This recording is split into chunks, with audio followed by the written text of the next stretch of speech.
ताज़ा तरीन वीडियोस के लिए चैनल को सब्सक्राइब करके बेल आइकन और ऑल नोटिफिकेशन पर क्लिक करें ताकि आपको मिले हर अपडेट सबसे पहले।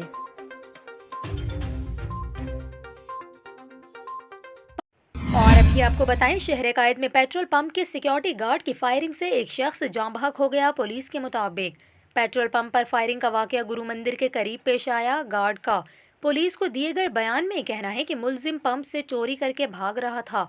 गुरु मंदिर के मस्कूरा पेट्रोल पंप पर चोरी के दौरान गार्ड की फायरिंग के वाकये की सीसीटीवी फुटेज भी मंजर-ए-आम पर आ गई है।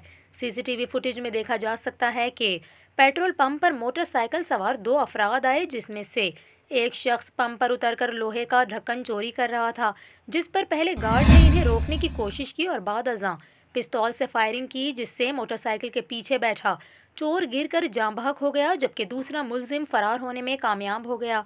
पुलिस ने गार्ड को असलहे समेत हिरासत में ले लिया, जबकि मकतूल की लाश पोस्टमार्टम के लिए अस्पताल मुंतकिल कर दी गई है।